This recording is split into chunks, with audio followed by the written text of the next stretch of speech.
Eu tenho uma pergunta muito interessante para fazer para você. Se a sua casa estivesse pegando fogo hoje, você tivesse poucos segundos para pegar alguma coisa ali, qual seria a primeira coisa que você pegaria? Pensa aí, pensa aí. Qual foi a primeira coisa que veio na sua cabeça? Escreve aqui nos comentários que eu quero ver, quero saber. Agora eu vou além. Se você fosse morrer no dia de hoje e você pudesse levar algo, o que você levaria com você? Fala, resenheiro, mais um episódio semanal da nossa resenha, mais um aprendizado incrível para a nossa vida. O papo dessa temporada é sobre morte e algumas dúvidas e mistérios que envolvem essa questão. Semana passada a gente fez uma introdução, a gente ressaltou a importância desse estudo para a nossa vida, então se você não viu, corre lá para ficar por dentro do que a gente está falando aqui, porque é muito importante para você entender o de hoje, você assistiu o de ontem, beleza? Na verdade, o de semana passada. E não se esquece de curtir o nosso vídeo, ativar esse sininho, se inscrever nesse canal, porque toda semana tem episódio novo do Resenha e você não pode deixar de assistir, beleza? Combinado? Ok?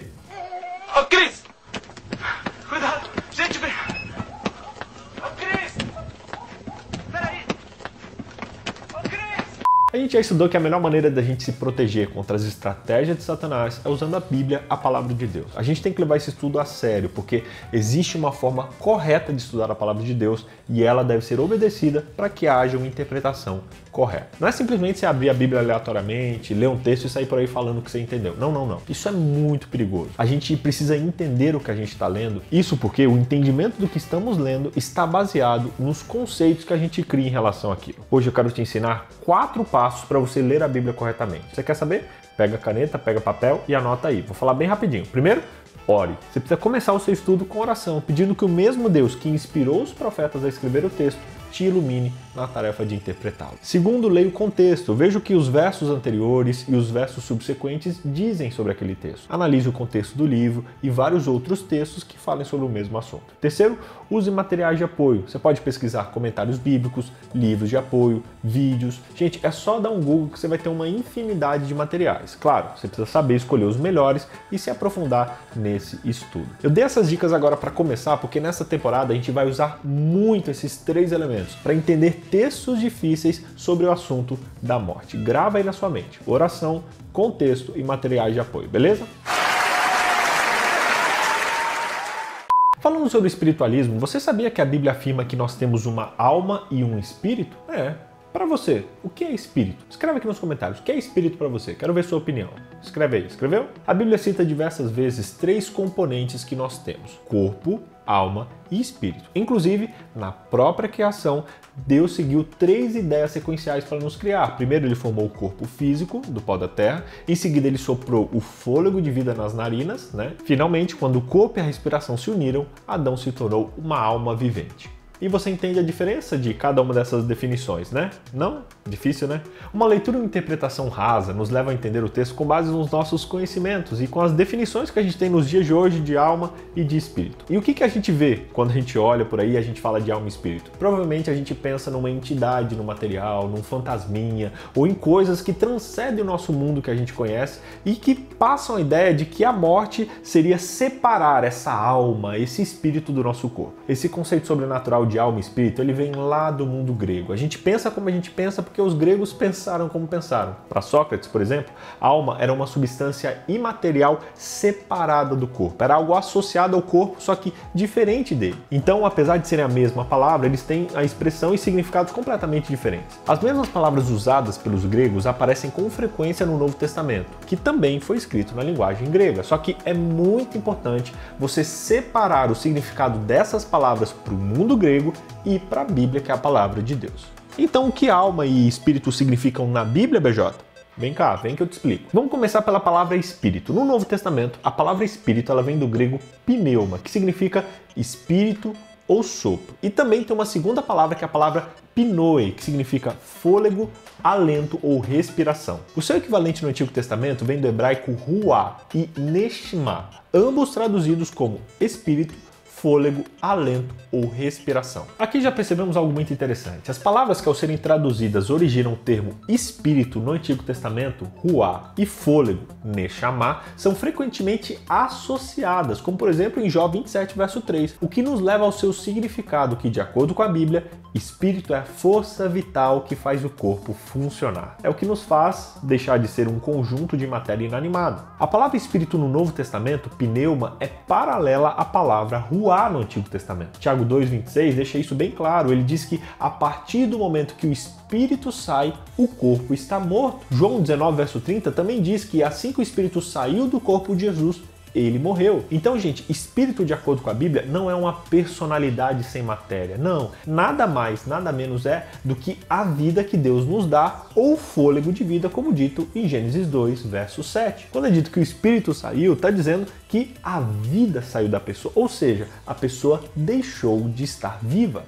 Oh my God! Wow! A segunda palavra que a gente precisa entender bem é a palavra alma. A palavra usada quando a Bíblia se refere à alma vem do grego psique, e o seu equivalente no Antigo Testamento é a palavra hebraica nefesh. Ambos são traduzidos para o português como alma, como vida ou como pessoa. As versões da Bíblia variam como traduzem as palavras. Isso porque quando a gente muda o idioma original de um livro, é necessário um estudo profundo dos costumes, dos hábitos, da cultura daquela época. O texto de Ezequiel 18, verso 4, por exemplo, cita o termo psique 4 vezes. Algumas versões traduzem como alma, outras versões como pessoa, como é o caso da versão Nova Almeida atualizada. A palavra alma usada no Novo Testamento, psique, ela tem o mesmo significado que o termo paralelo do Antigo Testamento. Aplicado à natureza humana, a palavra alma significa simplesmente vida ou pessoa. Alguns outros exemplos nos ajudam a entender melhor. Paulo, por exemplo, ele garantiu aos passageiros do naufrágio que ninguém perderia a alma, a vida. E o texto diz que todas as 276 almas, ou seja, pessoas que estavam no barco, sobreviveram. Gente, eles não tinham morrido, eles estavam vivos. E a palavra usada aqui é a mesma palavra usada para falar alma, ou seja, falando sobre pessoas vivas. Um outro exemplo, José. José levou Jesus para o Egito porque Herodes estava buscando a sua alma, ou seja, a sua vida. O texto de Gênesis explica que quando o corpo e a respiração se uniram, Adão se tornou uma alma vivente. Assim, de acordo com o relato da criação, Deus não deu uma alma para Adão. Adão não tinha uma alma. Adão era uma alma. A alma não era algum tipo de entidade pré-existente que Deus implantou no corpo de Adão. Não, não. A alma era Adão em sua totalidade, nos aspectos físicos, mentais e espirituais. A alma, gente, não é parte de uma pessoa. A alma é a pessoa toda. O que o texto diz é isso, que Deus formou o corpo, a matéria, deu vida para essa matéria e a partir desses dois componentes, o corpo passou a viver e se tornou uma alma vivente. Você viu? É simples assim. Gostou de aprender isso? Estudar a Bíblia em sua profundidade nos protege de cometer sérios equívocos. Quando eu descobri isso, ficou claro para mim que nós temos que cuidar de todas as áreas da nossa vida, do nosso corpo, a nossa mente, o nosso espírito. Mas não acho que a gente tem esses 3 elementos separados, não. Eles só funcionam se estiverem juntos. Muitos são levados a uma compreensão da constituição humana por alguns versos que citam a nossa natureza em 3 dimensões. Como lá em Tessalonicenses, que diz que o mesmo Deus da paz os santifique em tudo e que o espírito, a alma e o corpo de vocês sejam conservados íntegros e irrepreensíveis na vinda do nosso Senhor Jesus Cristo. Nesse texto aqui, o apóstolo está enfatizando a totalidade da pessoa, mostrando a importância de nos desenvolvermos em todas as esferas da nossa vida, como por exemplo a física, mental e espiritual. O problema parece porque os filósofos gregos eles eram famosos por criar dicotomias, isto é, separações profundas entre o corpo, a alma e o espírito. Eles entendiam que o corpo, a alma e o espírito eram componentes separáveis, então ao ler isso, alguns interpretam que a alma e o espírito poderiam continuar existindo após a morte física da pessoa, ou seja, eles entendiam que a alma é imortal. Ao contrário do que o mundo grego dizia, a escritura apresenta uma visão holística, ou seja, uma visão integral, ensinando que a pessoa humana é uma unidade de 3 dimensões inseparáveis que funcionam juntas em harmonia, uma dependendo da outra. Não há razão para a gente ficar confuso a respeito desse texto. Ninguém nega a natureza humana e ninguém nega que ela possui 3 dimensões, física, mental e espiritual. Em nenhum lugar na Bíblia nos diz, no entanto,